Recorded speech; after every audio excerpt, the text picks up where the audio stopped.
जैसे उन्हें पता था एक न एक दिन काला साया जरूर सबके सामने आएगा। अभिमन्यु झट से पूछ पड़ता है, वो काला साया किसका था वंदना भाभी?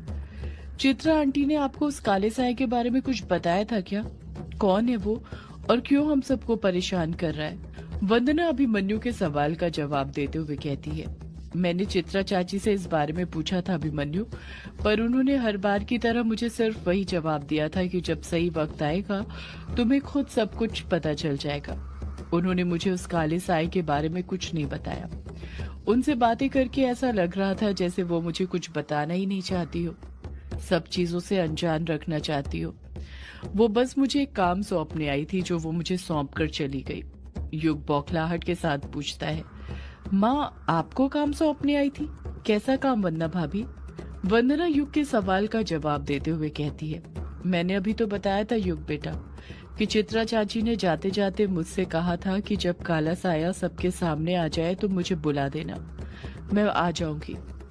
वंदना एक लंबी आह भरते हुए अपनी बात को आगे जारी रखते हुए कहती है, और उस दिन जब तुम सब ग्रेवयार्ड कोठी छोड़कर यहाँ ससुर जी के साथ हवेली में रहने के लिए आए और तुमने सबको बताया कि हवेली के अंदर एक काला साया है जो सबको परेशान कर रहा था, तो मैं समझ गई थी कि चित्रा चाची इसी काले साये के बारे में बात कर रही होगी।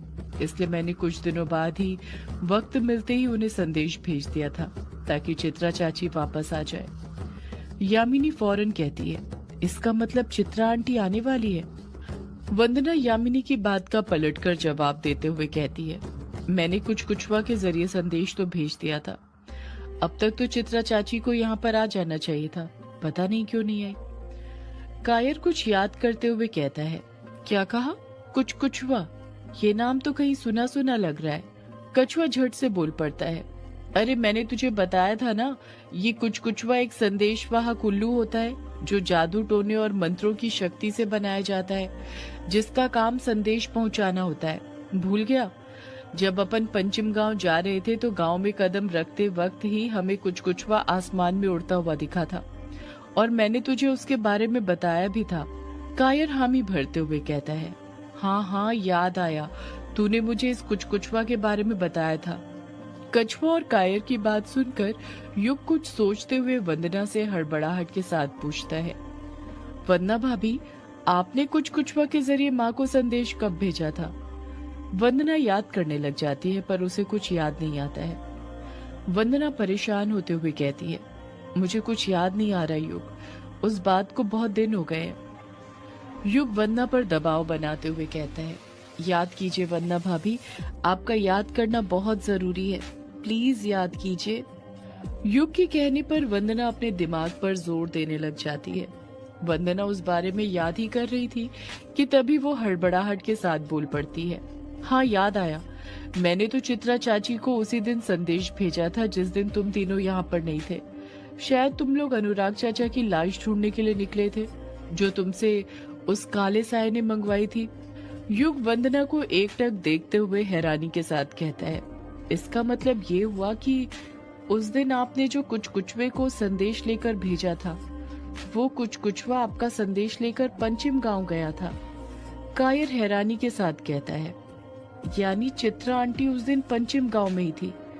पर ऐसा कैसे हो सकता है युग? वो पंचम गांव तो पूरी तरह तहस नहस हो चुका था, वो रहने लायक जगह नहीं थी, फिर चित्रा आंटी वहां पर कैसे रह सकती है? कायर के सवाल ने सबको चुप कर दिया था। कछुआ कुछ सोचते हुए कहता है, ये भी तो हो सकता है कि वो कुछवा कहीं और जा रहा हो, वो बस पंचम गांव के ऊपर से गुजरा हो, हमने उसे नीचे उतरते हुए थोड़ी देखा था। युग कछुए की बात से सहमत होते हुए खुद से बड़बड़ाता है, हाँ ये भी बात सही है, हो सकता है कि वो कुछवा माँ को संदेश देने कहीं और जा रहा हो। अभिमन्यु वंदना से पूछता है, वंदना भाभी आपको तो चित्रा आंटी को संदेश भेजे हुए काफी वक्त हो गया है, जितना मुझे लगता है अब तक तो उन्हें आ जाना चाहिए था।